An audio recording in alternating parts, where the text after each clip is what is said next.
News 7 தமிழின் இரவு 8 மணி செய்திகளை வழங்குவதற்காக நான் கிறிஸ்டோபர்.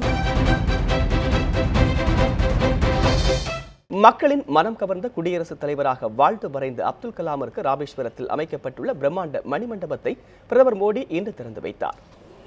ராமேஸ்வரத்தில் முன்னாள் குடியரசுத் தலைவர் அப்துல் கலாமின் சமாதி அமைந்துள்ள பேக்கரும்பில் கலாமிற்கு 15 கோடி ரூபாய் செலவில் பிரம்மாண்ட மணிமண்டபம் அமைக்கப்பட்டுள்ளது.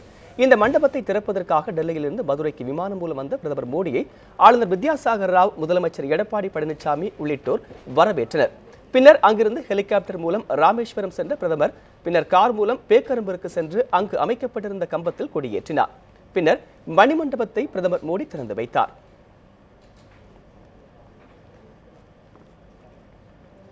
மணிமண்டபத்தில் அப்துல் கலாம் வீணை வாசிப்பது போல் அமைக்கப்பட்ட சிலையை திறந்து வைத்த பிரதமர் மோடி பின்னர் அவரது வாழ்க்கை வரலாற்றை சித்தரிக்கும் வகையில் அமைக்கப்பட்டுள்ள அருங்காட்சியகத்தையும் திறந்து வைத்தார். மணிமண்டபம் முழுவதும் வலம் வந்து பார்வையிட்ட பிரதமர் மோடி மணிமண்டபத்தில் அமைக்கப்பட்டுள்ள கலாமின் மெழுகு சிலையுடன் நின்று புகைப்படம் எடுத்து மகிழ்ந்தார். கலாம் மணிமண்ட திறப்பு விழாவிற்கு வந்திருந்த அவரது அண்ணன் முத்துமீரான் மரைக்காயர் மற்றும் கலாமின் குடும்பத்தினரை சந்தித்து உரையாடிய மோடி அப்துல் கலாம் குறித்த நினைவுகளை அவர்களுடன் பகிர்ந்து கொண்டார். அப்துல் கலாமின் சிந்தனைகளை பரப்பும் வகையில் ராமேஸ்வரம் முதல் டெல்லி வரை பயணிக்கும் அப்துல் கலாம் 2020 என்கிற விழிப்புணர்வு பிரச்சார வாகன பயணத்தையும் பிரதமர் மோடி தொடங்கி வைத்தார். ஆளுநர் வித்யாசாகர் ராவ், முதலமைச்சர் எடப்பாடி பழனிசாமி, மத்திய அமைச்சர் பொன் ராதாகிருஷ்ணன், குடியரசு துணைத் தலைவர் தேர்தலில் பாஜக வேட்பாளராக போட்டியிடும் வெங்கையா நாயுடு மற்றும் தமிழக அமைச்சர்கள் உள்ளிட்டோரும் அப்துல் கலாம் மணிமண்டப திறப்பு விழாவில் பங்கேற்றனர்.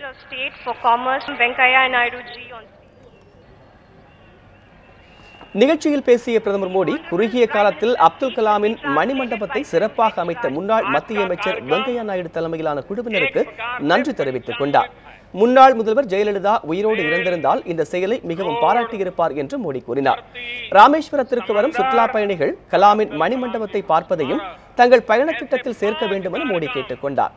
ராமேஸ்வரத்தில் கடல் வழி போக்குவரத்தை மேம்படுத்த மத்திய அரசு திட்டமிட்டுள்ளதாக கூறிய மோடி இதனால் ராமேஸ்வரம் அதிக வளர்ச்சியடையும் என்றார்.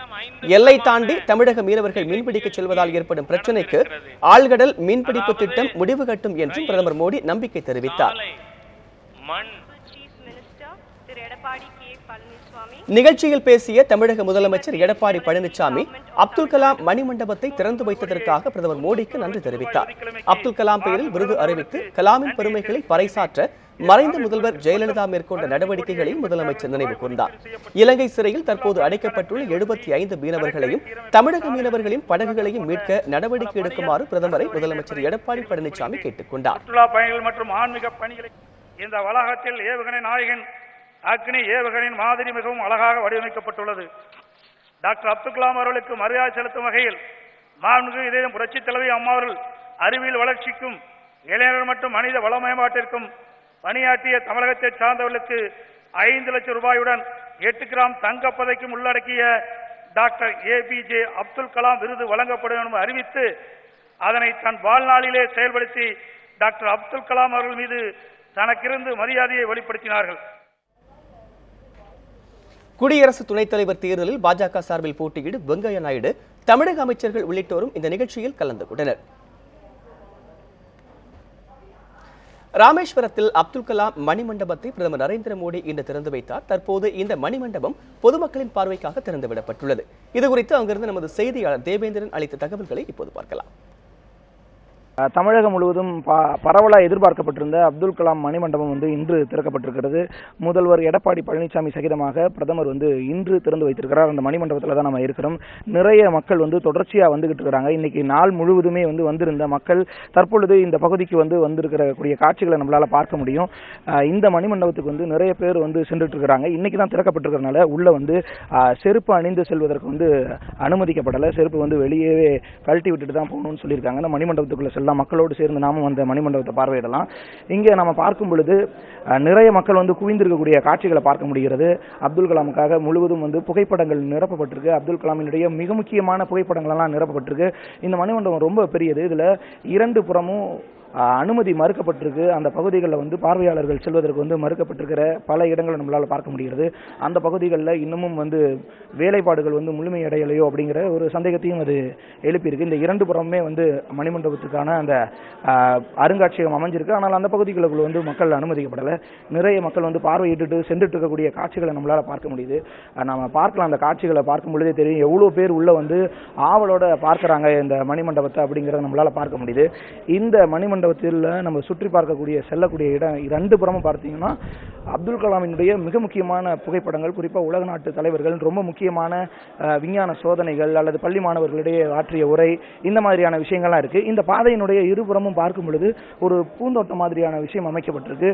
கார்டனிங் ரெண்டு பக்கமே செய்யப்பட்டிருக்கு. நிறைய மக்களை வந்து கவர்ந்து இருக்கிற வகையில் இந்த விஷயங்கள் எல்லாம் வந்து செய்யப்பட்டிருக்கக்கூடிய காட்சிகளை நம்மளால் பார்க்க முடியுது. இந்த மணிமண்டபம் அப்படிங்கிறது ஒரு சதுர வடிவில் மையப்பகுதியும் அதே போல் அப்துல் கலாம் அவர்களினுடைய மறைவிடம் இருக்கக்கூடிய பகுதியும் அமைஞ்சிருக்கு. இதற்கு நேர்புறத்தில் ஒரு பாதை அமைஞ்சிருக்கு. இதுதான் முக்கியமான பாதை. இப்போ நாம் வந்திருந்த பாதை அவசர கால வழியாக வைக்கப்பட்டிருக்கிற காட்சியை நம்மளால் பார்க்க முடியுது. அங்கே அதற்கான அறிவிப்பு பலகை வைக்கப்பட்டிருக்கு. இப்போ நம்ம செல்லக்கூடிய இடம் வந்து அப்துல் கலாம் மணிமண்டபத்தினுடைய மையப்பகுதி.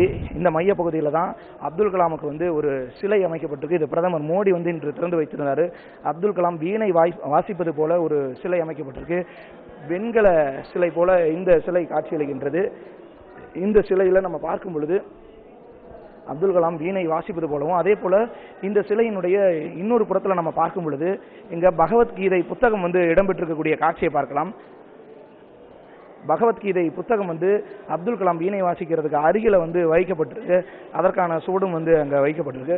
அதே போல் இந்த மைய மண்டபத்தில் சுற்றிலும் கலைப்படைப்புகள், அப்துல் கலாம் குறித்தான ஓவிய கலைப்படைப்புகள் வந்து அமைக்கப்பட்டிருக்கு. இந்த மணிமண்டபத்தினுடைய ரொம்ப முக்கியமான கலைப்படைப்புகள், குறிப்பாக அப்துல் கலாம் வந்து விஞ்ஞானியாக இருப்பது போல, குடியரசுத் தலைவராக இருப்பது போல, ஃபோன் பேசிகிட்டு இருக்கிறது போல, ஆராய்ச்சி செய்து கொண்டு இருப்பது போல, இந்த மாதிரியான விஷயங்கள் எல்லாம் இங்கே இருக்கிறத வந்து நம்ம பார்க்க முடியுது.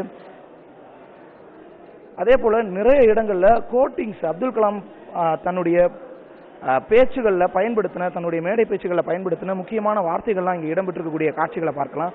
குறிப்பாக இந்த பகுதியில் நீங்கள் சூரியனை போல பிரகாசிக்க வேண்டுமானால் முதலில் சூரியனை போல எரிய பழக வேண்டும் அப்படின்னு அப்துல் கலாம் குறிப்பிட்டிருந்த ஒரு கோட்டிங்ஸ் இருக்குது. அதே போல் இந்த பாதையில் வந்து செல்வதற்கும் அனுமதி மறுக்கப்பட்டிருக்கு. இந்த பகுதியில் வந்து செல்வதற்கான அனுமதி மறுக்கப்பட்டிருக்கு. ஆனால் அதே நேரத்தில் காவல்துறை உயர் அதிகாரிகள் அந்த சுற்றி பார்த்துட்டு வந்துட்டு இருக்கக்கூடிய காட்சிகளை பார்க்கலாம். இந்த பகுதியிலையும் ரெண்டு புறமும் வந்து முக்கியமான புகைப்படங்கள் வந்து அமைந்திருக்கக்கூடிய காட்சிகளையும் பார்க்க முடிகிறது. இந்த பகுதியில் நம்ம பார்க்கும் பொழுது இங்கே ஒரு புத்தகம் வைக்கப்பட்டிருக்கு. இந்த புத்தகத்தை வந்து அப்துல் கலாம் பயன்படுத்திய புத்தகமா அப்படின்னு சொல்லப்படுது. ஆனால் இதில் ரொம்ப முக்கியமான விஷயம், இங்கே வந்து இது எல்லாம் எதற்காக வச்சிருக்காங்க, இது எதை குறிப்பதற்காக இருக்குது அப்படிங்கிற மாதிரியான எந்த ஒரு அம்சமும் இங்கே குறிப்பிடப்படலை. எந்த ஒரு கலைப்படைப்பாக இருக்கட்டும் அல்லது புத்தகங்களாகட்டும் அல்லது அப்துல் கலாம் பயன்படுத்தின பொருளாகட்டும், அது என்ன மாதிரியான பொருள், ஏன் அது இருக்குது அப்படிங்கிறது குறித்தான எந்த ஒரு விஷயமும் இல்லை. அதே சமயத்தில் சரியான கைட்ஸும் இல்லை. யார்கிட்ட கேட்டாலும் அதை பற்றின சரியான தெளிவு இல்லாமல் இருக்கிற நிலை பார்க்க முடியுது. ஆனால் இந்த பேஜை நம்ம படிக்கும் பொழுது முக்திக்கான வழி என்ன அப்படிங்கிறது குறித்தான ஒரு பேஜா இந்த புத்தகத்தில் வந்து இருக்கக்கூடிய நிலையை நம்மளால் பார்க்கலாம். அதே போல் அந்த புறமும் வேறொரு புத்தகம் இருக்குது. இந்த பகுதி முழுக்கவே வந்து கலைப்படைப்பு சார்ந்த விஷயங்கள், அதே போல் மைய மண்டபம் ஒரு அழகான வேலைப்பாடோடு இருக்கிறதையும் நம்மளால் பார்க்க முடியுது. இதை கடந்து நம்ம வந்து போகும் பொழுது இங்கே வந்து அப்துல் கலாம் என்னுடைய மறைவிடம் அமைஞ்சிருக்கு. அந்த மறைவிடத்திற்கு செல்லும் பொழுது அப்துல் கலாம் வாங்கிய விருதுகள், அப்துல் கலாம் வாங்கிய பட்டங்கள், அவருடைய சர்டிஃபிகேட்ஸ், அவர் ஒரு ஆராய்ச்சியாளரா, ஒரு குடியரசுத் தலைவரா, அவருக்கு கொடுக்கப்பட்ட அவார்டுகளினுடைய புகைப்படங்கள்லாம் இருக்குது. இந்த இரண்டு புறமும், இந்த கதவினுடைய இரண்டு புறமும் அவையெல்லாம் இருக்கக்கூடிய காட்சிகளை பார்க்கலாம். அதே போல் அவருக்கு வழங்கப்பட்ட டாக்டர் பட்டங்களுக்கான அந்த அத்தாட்சி கடிதங்களும் இங்கே இருக்கிறத நம்மளால் பார்க்க முடியுது. நிறைய மக்கள் வந்து இங்கே வந்திருக்கிறத பார்க்க முடியுது. இந்த இடம்தான் வந்து அப்துல் கலாமினுடைய மறைவிடம் அமைந்திருக்கக்கூடிய ஒரு பகுதி. நீட் தேர்வு விவகாரத்தில் தீர்வு கிடைக்கும் வரை திமுக தொடர்ந்து போராடும் என அக்கட்சியின் செயல் தலைவர் மு.க. ஸ்டாலின் தெரிவித்துள்ளார். எடப்பாடி தொகுதியில் திமுகவினர் தூர்வாரிய ஏரியை பார்வையிடச் சென்ற ஸ்டாலின் நடுவழியில் தடுத்து நிறுத்தி கைது செய்யப்பட்டார். சேலம் மாவட்டம் எடப்பாடி தொகுதியில் உள்ள கச்சிராயன் ஏரியை திமுகவினர் தூர்வாரினர். ஆனால் அந்த ஏரியில் இருந்து அதிமுகவினர் வண்டல் மண் எடுத்ததாக கூறி இருதரப்பினருக்கும் இடையே மோதல் ஏற்பட்டது. இதனிடையே எடப்பாடி தொகுதியில் திமுகவினர் தூர்வாரிய ஏரியை இன்று பார்வையிட ஸ்டாலின் திட்டமிட்டிருந்தார். இதற்காக கோவை விமான நிலையம் வந்த அவர் அங்கிருந்து கார் மூலம் சேலம் சென்றார். அப்போது கோவை கனியூர் சோதனை சாவடியில் மு.க. ஸ்டாலின் போலீசாரால் தடுத்து நிறுத்தப்பட்டார். பின்னர் மு.க. ஸ்டாலினை போலீசார் கைது செய்ய முயன்ற போது அதற்கு எதிர்ப்பு தெரிவித்து திமுகவினர் சாலை மறியல் போராட்டத்தில் ஈடுபட்டதால் பரபரப்பு ஏற்பட்டது.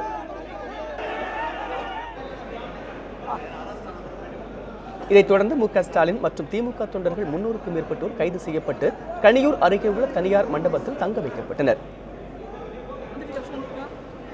ஸ்டாலின் கைது செய்யப்பட்டதை கண்டித்து 1000க்கும் மேற்பட்ட பொதுமக்கள் சங்ககிரி பகுதியில் சாலை மறியல் போராட்டத்தில் ஈடுபட்டனர். இதனால் அப்பகுதியில் போக்குவரத்து பாதிக்கப்பட்டது, கடைகளும் அடைக்கப்பட்டன. இதையடுத்து போராட்டத்தில் ஈடுபட்டவர்களை காவல்துறையினர் கைது செய்தனர். இதேபோன்று மாவட்ட ஆட்சியர் அலுவலகம் முன்பு சேலம் மத்திய மாவட்ட திமுக செயலாளரும் சட்டமன்ற உறுப்பினருமான ராஜேந்திரன் தலைமையில் 800 திமுகவினர் மறியல் போராட்டத்தில் ஈடுபட்டனர். அப்போது அந்த வழியே வந்த அரசு பேருந்து மீது கல்வீசி தாக்கியதால் பேருந்து முன்புற கண்ணாடி உடைந்தது. பின்னர் அவர்களை காவல்துறையினர் கைது செய்தனர். மு.க.ஸ்டாலின் மீது கோவை கருமத்தம்பட்டி போலீசார் தடையை மீறி செல்லுதல் மற்றும் அரசாங்க ஊழியரின் கருத்தை கேட்காமல் போவது உள்ளிட்ட 2 பிரிவுகளின் கீழ் வழக்கு பதிவு செய்தனர். இந்த நிலையில் இன்று மாலை 4 மணிக்கு அவர் விடுவிக்கப்பட்டார். அப்போது செய்தியாளர்களிடம் பேசிய அவர், நீட் தேர்வு விவகாரத்தால் தீர்வு கிடைக்கும் வரை திமுக தொடர்ந்து போராடும் என்றார். நீட் தேர்வை பொறுத்த வரைக்கும் அதற்கு ஒரு முடிவு வருகிற வரையில் நிச்சயமாக அந்த போராட்டத்தை திமுக முன்னின்று நடத்தும். அப்படி நடத்தக்கூடிய போராட்டத்திற்கு எந்தெந்த கட்சி ஆதரவு தருகிறதோ அந்த ஆதரவினை நிச்சயமாக நாங்கள் பெற்று அதன் மூலமாக அந்த போராட்டத்தை நடத்துவோம். அனுமதி இல்லாமல் போராட்டம் நடத்த முயன்றால் கைது செய்யுமாறு நீதிமன்றம் உத்தரவிட்டிருப்பதாலேயே மு.க.ஸ்டாலின் உள்ளிட்ட திமுகவினர் கைது செய்யப்பட்டதாக முதலமைச்சர் எடப்பாடி பழனிசாமி தெரிவித்துள்ளார். ராமேஸ்வரத்தில் மறைந்த முன்னாள் குடியரசுத் தலைவர் அப்துல் கலாம் மணிமண்டபம் திறப்பு விழாவில் பங்கேற்றுவிட்டு எடப்பாடி பழனிசாமி சென்னை திரும்பினார். மீனம்பாக்கம் விமான நிலையத்தில் செய்தியாளர்களிடம் பேசிய அவர், நீட் தேர்வில் இருந்து தமிழகத்திற்கு விலக்கு அளிக்க கோரி மத்திய அரசிடம் தொடர்ந்து வலியுறுத்தப்படும் என்றும் பேரறிவாளனை பரோலில் விடுதலை செய்வது தொடர்பாக அரசு தலைமை வழக்கறிஞரிடம் ஆலோசனை கேட்டிருப்பதாகவும் அவர் கூறினார். மேலும் அனுமதி இல்லாமல் போராட்டம் நடத்த முயன்றால் கைது செய்யுமாறு நீதிமன்றம் உத்தரவிட்டிருப்பதாலேயே மு.க.ஸ்டாலின் உள்ளிட்ட திமுகவினர் கைது செய்யப்பட்டிருப்பதாக முதலமைச்சர் எடப்பாடி பழனிசாமி தெரிவித்தார். இது நீதிமன்ற சம்பந்தப்பட்ட பிரச்சனை. பொதுநல வழக்கு நீதிமன்றத்தை தொடர்ந்து நீதிமன்றம் ஒரு உத்தரவை வழங்கியிருக்கின்றது.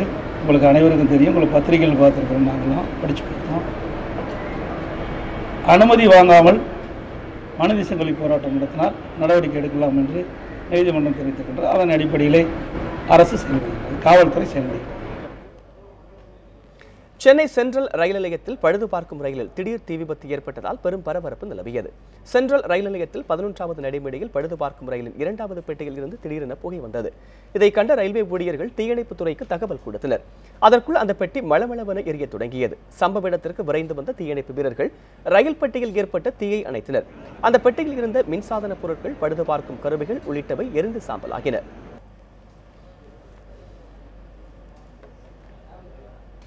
ராகு கேது பெயர்ச்சி விழாவை முன்னிட்டு கும்பகோணம் திரு நாகேஸ்வரம் நாதசுவாமி ஆலயத்தில் உள்ள ராகு பகவானுக்கு சிறப்பு வழிபாடு நடத்தப்பட்டது.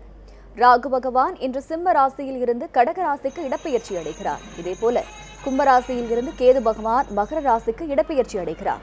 இதனை முன்னிட்டு ராகு தலமான கும்பகோணம் அருகே உள்ள திரு நாகேஸ்வரம் நாகநாத் சுவாமி கோவிலில் தனி சந்நிதி கொண்டுள்ள ராகு பகவானுக்கு பால், தயிர், சந்தனம், தேன் உள்ளிட்ட பொருட்களால் அபிஷேகங்கள் செய்யப்பட்டன. தொடர்ந்து தீபாராதனையும் நடைபெற்றது.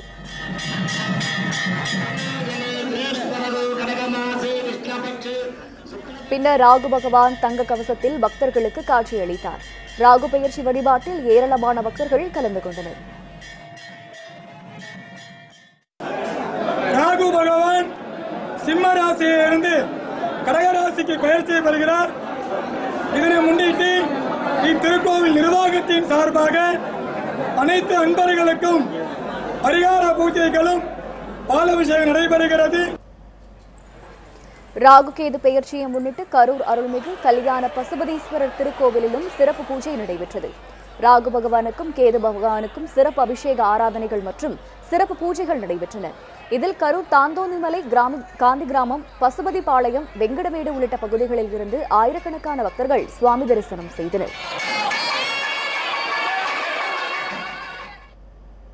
ஸ்ரீவில்லிபுத்தூர் ஆண்டாள் கோவில் தேரோட்டம் இன்று வெகு சிறப்பாக நடைபெற்றது.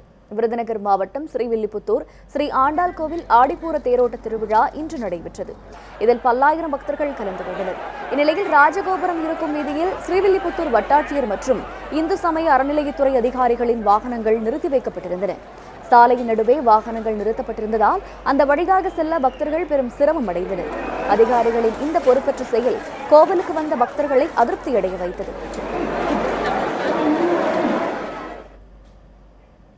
படப்பிடிப்பின் பொழுது வேலைநிறுத்தம் செய்ய முயன்றால் வேலையாட்களை கொண்டு தயாரிப்பாளர் சங்கம் தொடர்ந்து படப்பிடிப்பை நடத்தும் என விஷால் தெரிவித்துள்ளார். மறைந்த முன்னாள் குடியரசுத் தலைவர் அப்துல் கலாமின் 2ஆம் ஆண்டு நினைவு தினத்தை ஒட்டி அவரது உருவப்படத்திற்கு சென்னை வடபழனியில் உள்ள தனது அலுவலகத்தில் நடிகர் விஷால் மலர் தூவி மரியாதை செலுத்தினார். பின்னர் செய்தியாளர்களை சந்தித்த அவர், பாலிவுட் படப்பிடிப்பு தளங்களில் வெளியாட்களும் பணிக்கு அமர்த்தப்படுவது போல தமிழ் திரைப்பட படப்பிடிப்புகளிலும் வெளியாட்களை பணிக்கு அமர்த்த நடவடிக்கை மேற்கொள்ளப்படும் என்றும் இதனால் யாருக்கும் பாதிப்பு இருக்காது என்றும் விஷால் கூறினார். சில நபர்களால இது யாருமே ஷூட்டிங்கை நிப்பாட்ட முடியாது. திரும்பவும் சொல்கிறேன், தயாரிப்பாளர் மட்டும்தான் அந்த அதிகாரம் இருக்குது. ஒரு ஷூட்டிங்கை நிப்பாட்டுறதுக்கு யாருக்குமே அதிகாரம் கிடையாது. மேற்கொண்டு யாராவது தயாரிப்பாளரோட ஷூட்டிங்கை நிப்பாட்ட முயற்சி பண்ணாங்கன்னா தயாரிப்பாளர் சங்கமாக நாங்கள் அங்கே நின்று அந்த ஷூட்டிங்கை நடத்துவோம். அது யாராலையும் நிப்பாட்ட முடியாது. தமிழகத்தில் பொறியியல் கலந்தாய்வை நீட்டிக்க அவகாசம் வழங்க முடியாது என உச்சநீதிமன்றம் மறுப்பு தெரிவித்துள்ளது. நீட் விவகாரத்தில் பொறியியல் கலந்தாய்வில் பாதிப்பு ஏற்படும் என்பதால் கலந்தாய்வை நீட்டிக்க அவகாசம் கோரி தமிழக அரசு சார்பில் உச்சநீதிமன்ற நீதிபதி தீபக் மிஸ்ரா முன்பு முறையிடப்பட்டது. ஆனால் இதனை ஏற்காத நீதிபதி பொறியியல் கலந்தாய்வுக்கு அவகாசம் அளிக்க இயலாது என மறுப்பு தெரிவித்தார். மேலும் இந்த வழக்கின் விசாரணை வரும் 31ஆம் தேதி நடைபெறும் என்றும் நீதிபதி தீபக் மிஸ்ரா தெரிவித்துள்ளார். சேலத்தில் தனியார் சட்டக்கல்லூரியில் மாணவர்களுக்கிடையே ஏற்பட்ட மோதலால் பெரும் பரபரப்பு ஏற்பட்டது. சேலம் கோரிமேடு பகுதியில் இயங்கி வரும் தனியார் சட்டக்கல்லூரியில் 500க்கும் மேற்பட்ட மாணவர்கள் பயின்று வருகின்றனர்.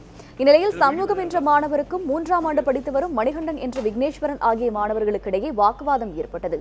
இதனையடுத்து மாணவர் சண்முகம் தனது நண்பர்களுடன் சென்று மணிகண்டன் மற்றும் விக்னேஸ்வரன் ஆகிய இருவரையும் கத்தி மற்றும் கட்டைகளால் தாக்கியதாக கூறப்படுகிறது. இதில் பலத்த காயமடைந்த சட்டக்கல்லூரி மாணவர்கள் மணிகண்டன் மற்றும் விக்னேஸ்வரன் அரசு மருத்துவமனையில் அனுமதிக்கப்பட்டுள்ளனர். இதுகுறித்து காவல்துறையினர் விசாரணை மேற்கொண்டு வருகின்றனர். நீட் தேர்வில் இருந்து தமிழகத்திற்கு விலக்கு அளிக்க கோரி தமிழகம் முழுவதும் திமுக மற்றும் கூட்டணி கட்சிகளின் சார்பில் மனித சங்கிலி போராட்டம் நடைபெற்றது. சென்னை பிராட்வேயில் நடைபெற்ற போராட்டத்திற்கு திமுக பொதுச் செயலாளர் அன்பழகன் தலைமை வகித்தார். இதில் காங்கிரஸ் மாநில தலைவர் திருநாவுக்கரசர், இந்திய கம்யூனிஸ்ட் மாநில செயலாளர் முத்தரசன், மனிதநேய மக்கள் கட்சியின் தலைவர் ஜவாஹிருல்லா உள்ளிட்டோர் கலந்து கொண்டனர். மத்திய அரசு இந்த அனாவசியமான கஷ்டத்தை, தேவையில்லாத துன்பத்தை கிடைக்கக்கூடாது என்று மத்திய அரசை நாங்கள் கட்டாயப்படுத்தி கேட்டுக்கொள்வோம். அதை மீறி அவர் செய்வாங்க, அதனுடைய விளைவு அவர் எதிர்பார்க்க கூடாதாக அது அமையக்கூடும் என்று நான் எச்சரிக்கிறேன். திருச்சி மாநகரில் ஜங்ஷன் முதல் ஸ்பென்சர் பிளாசா வரை திமுக மற்றும் அதன் கூட்டணி கட்சிகள் பங்கேற்ற மனித சங்கிலி போராட்டம் நடைபெற்றது. இதில் கலந்து கொண்டவர்கள் நீட் தேர்வுக்கு எதிராக முழக்கங்களை எழுப்பினர். மதுரை காளவாசல் பகுதியில் நடைபெற்ற மனித சங்கிலி போராட்டத்திற்கு 1000க்கும் மேற்பட்டோர் கலந்து கொண்டனர். நீட் தேர்வில் இருந்து விலக்கு கோரியும் மத்திய மாநில அரசுகளை கண்டித்தும் இதில் கலந்து கொண்டவர்கள் முழக்கங்களை எழுப்பினர். கோவை காந்திபுரத்தில் திமுக சார்பில் மனித சங்கிலி போராட்டம் நடைபெற்றது. இதில் காங்கிரஸ், தந்தை பெரியார் திராவிடர் கழகம், கொங்கு நாடு மக்கள் தேசிய கட்சி தொண்டர்களும் திரளாக கலந்து கொண்டனர். இவர்கள் ஸ்டாலின் கைது செய்யப்பட்டதற்கு கண்டனம் தெரிவித்தனர். திருநெல்வேலியில் நடைபெற்ற மனித சங்கிலி போராட்டத்தில் 3 சட்டமன்ற உறுப்பினர் உள்ளிட்ட 1000க்கும் மேற்பட்டோர் கலந்து கொண்டனர். திருநெல்வேலி ஸ்ரீபுரம் முதல் டவுன் ஆர்ச் வரையில் ஆயிரக்கணக்கானோர் கைகோர்த்து நீண்ட வரிசையில் நின்றனர். மேலும் இந்த மனித சங்கிலி போராட்டத்தில் விடுதலை சிறுத்தைகள், இந்திய யூனியன் முஸ்லீம் லீக், காங்கிரஸ் கட்சியினர் என திரளானோர் கலந்து கொண்டனர். நீட் தேர்வை எதிர்த்து திமுக சார்பில் கடலூரில் நடைபெற்ற மனித சங்கிலி போராட்டத்தில் விடுதலை சிறுத்தைகள் கட்சித் தலைவர் தொல் திருமாவளவன் பங்கேற்றார். பின்னர் செய்தியாளர்களுடன் பேசிய அவர், நீட் விவகாரத்தில் மத்திய அரசு மௌனம் சாதிப்பது ஏன் என்று கேள்வி எழுப்பினார். புதுச்சேரி அண்ணா சிலையில் தொடங்கி மறைமலை அடிகள் சாலை வரை சாலையின் இருபுறமும் ஆயிரக்கணக்கானோர் மனித சங்கிலியில் ஈடுபட்டனர்.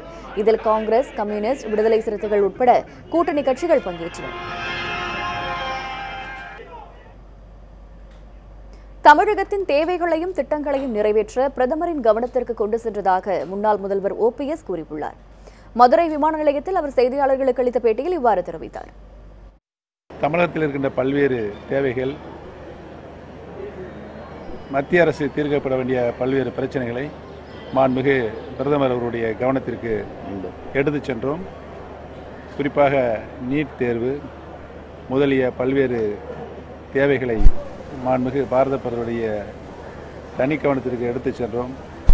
உரிய நடவடிக்கை எடுப்பதாக மாண்புமிகு பாரத பிரதமர் சொல்லியிருக்கிறார்.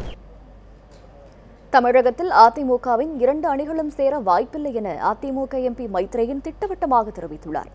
சென்னை மீனம்பாக்கம் விமான நிலையத்தில் செய்தியாளர்களை சந்தித்த அவர் இவ்வாறு கூறினார். 2 அணிகள் இணைப்பு சம்பந்தமா எதுவும் ஏற்கனவே நான் பல முறை தெளிவுபடுத்திட்டேன். இந்த அணிகள் இணைப்பு என்பது முடிஞ்சு போன சபா முடிவு. கறந்த பால் மணிமுகாது, கருவாடு மீனாகாது.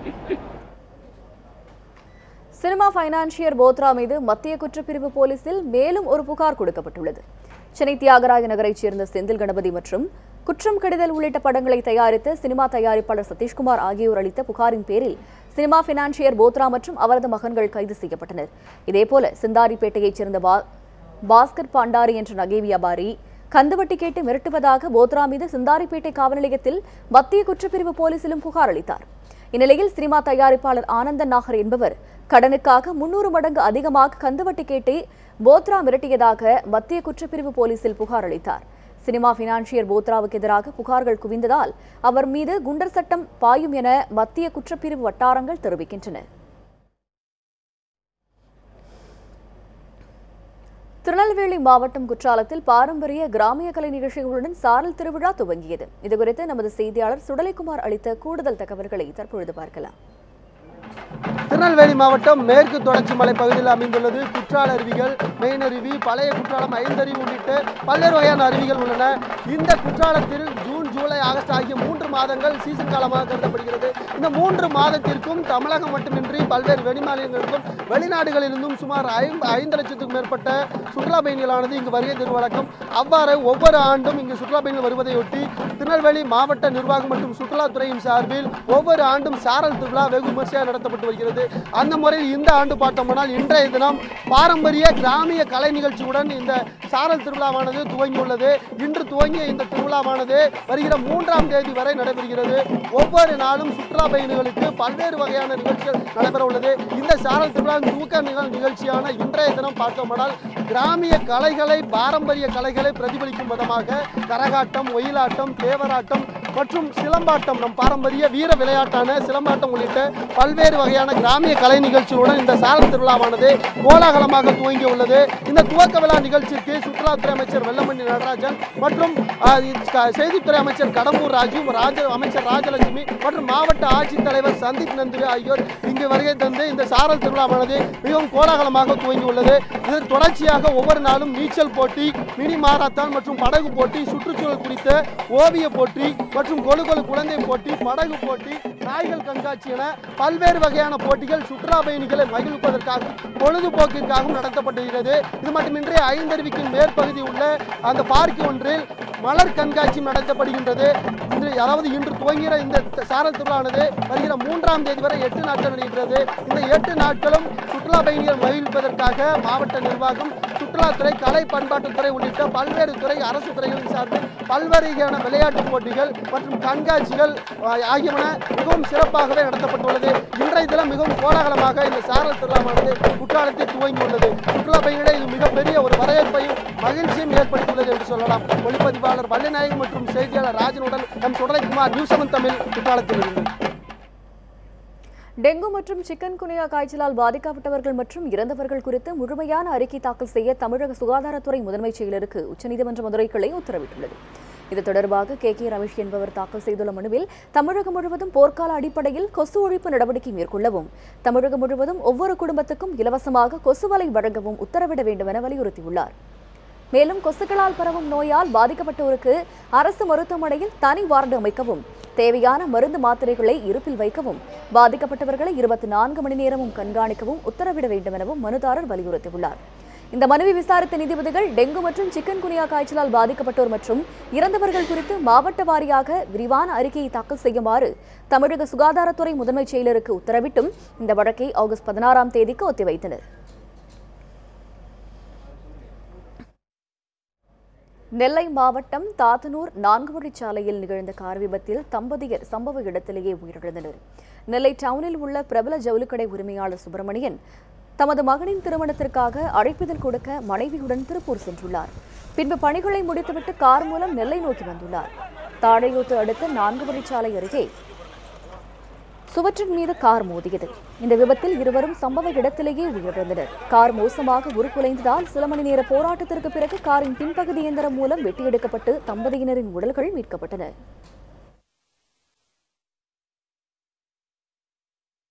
காவிரி ஆற்றை காக்க வலியுறுத்தி 3 நாள் விழிப்புணர்வு பிரச்சாரத்தில் ஈடுபட போவதாக பாமக இளைஞரணி தலைவர் அன்புமணி ராமதாஸ் தெரிவித்துள்ளார். இந்த பயணம் நாளை தருமபுரி மாவட்டம் ஒகேனக்கலில் தொடங்கி 30ஆம் தேதி நாகப்பட்டினம் மாவட்டம் பூம்புகாரில் நிறைவடைய உள்ளதாகவும் அன்புமணி தெரிவித்தார். காவிரி பாசன பகுதிகளை பாதுகாக்கப்பட்ட வேளாண் மண்டலமாக அறிவிக்க வேண்டும் என்றும் அன்புமணி தெரிவித்தார். காவிரி ஆற்றை பாதுகாக்க வேண்டும் என 3 நாள் பிரச்சார விழிப்புணர்வு பயணம் மேற்கொள்ள இருக்கின்றேன். ஜூலை 28 அதாவது நாளைக்கு காலை ஒகேனக்கல்ல தொடங்கி ஜூலை 30ஆம் தேதி மாலை பூம்புகாரில் முடிக்க இருக்கின்றேன். இத்துடன் 8 மணி செய்திகள் நிறைவடைந்தன. மேலும் பல அண்மை செய்திகளுக்கு இணைந்திருங்கள் நியூஸ் 7 தமிழுடன்.